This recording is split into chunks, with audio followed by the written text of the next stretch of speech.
सुनाओ BSE limited अब देखिए 4730 का प्राइस हमें देखने को मिला है। एंड कल रात यहाँ पर बड़ी खबर आ चुकी है। बड़ी खबर का इम्पैक्ट कितना बड़ा होगा ये हमें समझना है। एंड बहुत सारे लोग सेल करने के लिए कह रहे थे कि बेच कर निकल जाओ क्योंकि ये टूटने वाला है। और यहाँ पर जो वीकली एक्सपायरी का पता नहीं क्या इम्पैक्ट पड़ने वाला है, नेगेटिव इम्पैक्ट पड़ेगा बीएसई पर, वो उल्टा घूम गया।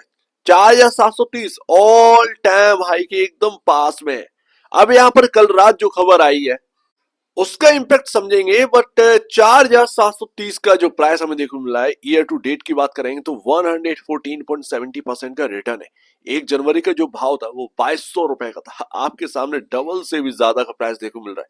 एंड अभी जो चार्ट पैटर्न बन रहा है वो जरा हमें समझना बहुत जरूरी है। या तो एक बहुत लंबी छलांग लगाने वाला है ये स्टॉक, या फिर यहाँ से एक तेज गिरावट आने वाली है। एंड कल देर रात एक बड़ी खबर ये है आपके सामने, एफएनडो कॉन्टेस्ट अब स्टार्ट कर देगा बीएसई 43 स्टॉक्स के अंदर। इससे बड़ी न्यूज और कुछ नहीं हो सकती। जिस खबर का बहुत बेसब्री से इंतजार था एक लंबे टाइम से, अडानी ग्रुप के 3 स्टॉक चुने गए हैं। पेटीएम में और जोमेटो के अंदर आपको एफएनडो देखने को मिल जाएगा बीएसई एक्सचेंज पर। एंड यहाँ पर आपको ये स्टार्टिंग होगी 13 दिसंबर से। 13 दिसंबर से यहाँ पर इंडिया का ओल्डेस्ट एक्सचेंज यहाँ पर आपके सामने एफएनडो कॉन्टेस्ट स्टार्ट कर देगा। फ्यूचर एंड ऑप्शन आपको अवेलेबल हो जाएंगे 13 दिसंबर से। अब ये ग्रोथ किस तरीके से जाने वाली है ये समझने वाली बात है। देखिए यहाँ से ना अभी नॉर्मल ग्रोथ होगी क्योंकि मोस्टली जो एनएससी का जो हम देखते हैं वहां पर अपने को आदत पड़ चुकी है, बीएसई में भी आएगी। हो सकता है इससे बेनिफिट क्या है, जैसे कि आपका जोमेटो का यहाँ पर आपके सामने 200 रुपए का जो कॉल है वो आपको मिल रहा है 10 रुपए के भाव पर। ठीक है, पता चला बीएसई में वही चीज 9.5 पर हो तो आपको ना बेनिफिट मिल सकता है। यहाँ पर आर्बिट्रेज यहाँ पर भी हो सकता है, पॉसिबल है। मैं ये नहीं कह रहा हूँ वो हो जाएगा, शायद यहाँ पर आपको देखने को मिल जाए। जिस तरीके से हम आर्बिट्रेज हम देखते हैं बीएसई और एनएसई में कभी कभार, जैसे जोमेटो का भाव चल रहा है 200 रुपए एंड यहाँ पर बीएसई में चल रहा है 199 रुपए 50 पैसे, तो 50 पैसे का बीच में खाने के लिए मिल गया। बीएसई पर बाय कर लिया, एनएसई पर बेच दिया, 50 पैसे पर शेयर का बेनिफिट हो गया। बहुत सारे लोग ये काम करते हैं। तो यहाँ पर क्या वही ऐसा चीजें देखने को मिलेगी, पता नहीं है। बट यहाँ पर अभी एक्स्ट्रा ऑर्डिनरी ग्रोथ की उम्मीद इससे नहीं लगा सकते। जो वीकली एक्सपायरी है जिसमें सिर्फ सेंसेक्स आपको वीकली एक्सपायरी में देखने को मिलेगा, वहां से एक एक्स्ट्रा ऑर्डिनरी ग्रोथ आएगी एंड इसीलिए वो स्टॉक चल भी रहा था। लेकिन ये आपके सिलेबस से थोड़ा सा अलग हट कर आया है। एंड देखिए अब मार्केट देखेगा ग्रोथ, ये तो कहने की बात है, बेच कर निकल जाओ, बेच कर निकल जाओ। कितना नीचे आएगा, क्या होगा बेचकर, तो ये अगर पूछोगे ना तो बता नहीं पाएगा कोई। क्योंकि बीएसई लिमिटेड ने मोस्ट ऑफ द पीपल जो बेचने के लिए चलता है वो सबको गलत कर दिया। बीएसई लिमिटेड के साथ एक बात रही है, हमेशा से एक बात रही है, वो ये रही है भैया कि कभी भी भूलकर बेचने की या शॉर्ट करने की गलती मत करिएगा। एंड इवन बीएसई लिमिटेड के अंदर भी एफएनडो स्टार्ट होने वाला है। बहुत यहाँ पर ना आपके सामने शायद जिसने बीएसई लिमिटेड को शुरू से समझ रखा होगा, बिकॉज ऑफ ये अपने टेक्निकल्स को बहुत रिस्पेक्ट करता है, बहुत ज्यादा रिस्पेक्ट करता है बीएसई लिमिटेड। शायद ही बहुत कम ऐसे स्टॉक होते हैं जो अपने टेक्निकल को इस तरीके से रिस्पेक्ट देते हैं। अगर आपने इसको समझ लिया तो एफएनडो से पैसे बनाने की मतलब ना छड़ी लग जाएगी। अगर आप देखेंगे अब मार्केट देखेगा ग्रोथ एंड ऑपरेटिंग मार्जिन देखिए इस क्वार्टर में सबसे हाईएस्ट है, जबकि अभी वीकली एक्सपायरी का अभी इंपैक्ट नहीं है। Q3 में भी कोई इतना बड़ा इंपैक्ट नहीं आने वाला है, ये आपका दिसंबर से स्टार्ट होने वाला है। ठीक है ना, वो लॉट साइज चेंज वगैरह वगैरह आपके सामने। हालांकि हाँ बेनिफिट मिलेगा क्योंकि आपका वीकली एक्सपायरी तो चल ही रहा है, बट लॉट साइज चेंज का यहाँ पर थोड़ा सा इंपैक्ट आपको Q3 के बाद ही देखने को मिलेगा।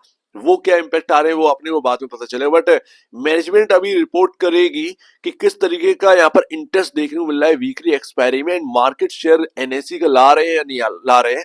तो ये खबरों वाला सीजन जो है ना वो आपका रहने वाला है 3-4 महीने बीएससी का, एंड यही सबसे इंपॉर्टेंट है। एंड बॉस बीएससी को छोड़कर कहां जाओ, कौन सा एक्सचेंज आपके सामने लिस्टेड है? आप आईएक्स पर जाएंगे, लेकिन वो इक्विटी एंड डेरिवेटिव वाला नहीं है बॉस, वो एक अलग चीज है। ये एक अलग चीज, ये हमारे मतलब की चीज है, वो किसी और के मतलब की चीज है। तो ये अंतर बहुत बड़ा है। अभी यहाँ पर अगर आप देखें बीएससी से आप किसे कंपेयर करेंगे, एनएससी लिस्ट होता तो यहाँ पर आप कंपैरिजन कर भी सकते थे, बट बीएससी से किसी को भी कंपेयर नहीं कर सकते। सिंपल सी बात है, 76.85 का यहाँ पर जो पी रेशियो देखने को मिल रहा है इंडस्ट्री पी के मुकाबले, वो सिर्फ और सिर्फ extra ordinary growth, margin all time high पर, ये सारी चीजें देखने को मिली। 13.19 टाइम पर आपको जो है ना price to book value trade देखने को मिल रहा है। एंड बाई चांस इन्होंने एनएससी का मार्केट शेयर खाना स्टार्ट कर दिया तो फिर क्या होगा। एंड उससे जो एक ना आपका सेल्स एंड प्रॉफिटेबिलिटी की जो ग्रोथ बढ़ेगी वो एक एक्स्ट्रा ऑर्डिनरी होने वाली है। अगर ये सारी चीजें होती हैं, अगर ये सारी चीजें सही बैठती हैं, सो डेफिनेटली कहीं ना कहीं आपके सामने ये स्टॉक यहां से और ज्यादा दौड़ता हुआ नजर आएगा। बट उसके लिए वेट करिएगा, क्योंकि ये एक मंथ जो है ना काफी क्रिटिकल होने वाले हैं, क्योंकि अभी अभी आपके सामने देखने को सब कुछ मिलने वाला है। 3-4 महीने काफी क्रिटिकल है, इसमें खबरें कहीं ना कहीं आती रहेंगी बीएसई के ऊपर। एंड लास्ट तो भैया ये गुलाबी लाइन, ये आपकी हरी लाइन, ये नीली लाइन, ये आज की नहीं, ये 2 साल की है। मैं तो 1400 रुपए से ट्रेड कर रहा हूँ इस स्टॉक को। ट्रेड छोड़िए, ट्रैक कर रहा हूं, मैं कहना चाह रहा हूं। एंड आपके सामने मैं 1400 से कवर कर रहा हूं एक्चुअल में। एंड ये तब की लाइन बनी हुई है, 2-3 साल हो चुके हैं इस लाइन के। तो यहां पर 2000 को बहुत रिस्पेक्ट दिया था, बहुत ज्यादा। एंड वहीं से घूमा था। एंड आप देखिए ये जो रेंज बनी हुई थी 2072 रुपए की, एंड जो मैंने आपके सामने रेंज रखी थी उसी रेंज से ये घूमा था। एंड वहीं से आप देखिए कहां पर पहुंचे। एंड अभी चल रहा है कंसोलिडेशन फेज में, एक तो 5000 एंड दूसरा यहाँ पर आपके सामने 4000, इस बीच में चल रहा है। अब यहाँ पर जो आपका पैटर्न बन रहा है वो कुछ इस तरीके से पैटर्न बन रहा है। या तो अगर ये 5000 के ऊपर टिकना स्टार्ट कर देगा ना, बहुत अच्छा खासा सर्ज आ सकता है इसके अंदर, ध्यान रखिएगा। एंड अगर बिगड़ना होगा तो यहीं से बिगड़ेगा, ये 5000 क्रॉस नहीं कर पाएगा। यहां पर ध्यान रखिएगा, वॉलेटाइल काफी ज्यादा है। 2-3 दिन जब ये टिक जाए इसके ऊपर 5000 के ऊपर, 5100 200 के ऊपर यहाँ पर जो है ना टिक जाए, तभी मानना है। अदरवाइज वॉलेटिलिटी काफी ज्यादा है, स्टॉक एकदम से जो है ना 100-100 रुपए देखते ही नहीं है। तो पता चला 5000 के ऊपर निकले, 5100 गए, हाई लगाए, टूट गए, कोई मतलब नहीं है इसका। कम से कम 3 दिन टिक जाए 5200 के ऊपर मान के, तब यहाँ पर ना समझ के चलना है कि हाँ भैया क्रॉस कर दिया है, स्टॉप लॉस। एंड बस बुल रन कहीं ना कहीं इसके अंदर स्टार्ट हो जाए। एंड अगर यहाँ से बिगड़ा तो अच्छा खासा टूट सकता है ये स्टॉक, ये ध्यान रखिएगा। ऐसे में इंपॉर्टेंट लेवल क्या होंगे भैया, आपका जो है ना 50 डेमा एक तो आ चुका है 4165 पर, ये बहुत ही इंपॉर्टेंट जगह है, बहुत बहुत बहुत इंपॉर्टेंट जगह है। दूसरा यहाँ पर जो है आपका इंपॉर्टेंट लेवल जो है वो 4000 रुपए।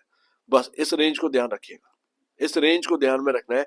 अगर ये टूटा तो सीधा 500 रुपए की कहीं ना कहीं डिप आ सकती है, ये ध्यान रखिएगा। 500 रुपए पर शेयर की माफ कीजिएगा, 500 रुपए पर ये शेयर नहीं चला जाएगा। ये 4000 से 3500 पर लिख देता हूं, 3500 की तरफ आ सकता है, वहीं पर आपका सपोर्ट है। लेकिन वो फिर किस काम का रहेगा, किसी काम का नहीं रहेगा, घूमेगा पता नहीं है, ये ना बवाल मच जाएगा, ये आप समझिए। तो डिप में ही बाय करेगा, बहुत ही क्रिटिकल जगह पर है, बहुत ही क्रिटिकल जगह पर, ये ध्यान रखना है। वॉलिटिलिटी बहुत आसमान छुएगी, ये 5000 के आसपास है, नजर रखिएगा, नजर रखिएगा। एंड लॉन्ग टर्म की अगर बात करो तो कहां पर खरीदे, बहुत 3500 की तरफ या उससे थोड़ा सा नीचे मिल जाए ना तो ही खरीदेगा। मतलब एक डिप तो चाहिए, वाकई में एक डिप की तो नीड है, क्योंकि हमें अच्छा तो लग रहा है अगर हम बाई करके बैठे हैं, अरे चल रहा है चल रहा है चल रहा है चल रहा है, अच्छा लग रहा है। बट सोचिए कि यहाँ पर नया बायर जो है ना वो ट्रैप भी हो सकता है। तो इतनी सी बात है, लेट्स सी देखते हैं। बट ये 5000 का लेवल काफी इंपॉर्टेंट है, ये मेक और ब्रेक लेवल है, मेक और ब्रेक। जिस तरीके पैटर्न बन रहा है, या तो अगर यहाँ से टूटेगा तो अच्छा टूटेगा, और अगर चलेगा तो बहुत अच्छा चलेगा, ये आपके सामने। लेकिन सबसे बड़ी बात एफ एंड ओ की, ये अब बीएसई ना बहुत बहुत देर कर दी, लेकिन जो देर करी है कोई दिक्कत नहीं, रिवॉर्ड भी इन्हें मिलेगा, ये बात भी है। सो उम्मीद है काफी कुछ आपको समझ में आया होगा। एक बार निवेश से पहले या बेचने से पहले अपने ब्रोकर एडवाइस से जरूर सलाह लीजिए, खुद की स्टडी करेगा, उससे बेहतर कुछ भी नहीं, खुद की स्टडी मस्ट है तो आप दीजिए। वीडियो देखने के लिए बहुत धन्यवाद दोस्तों।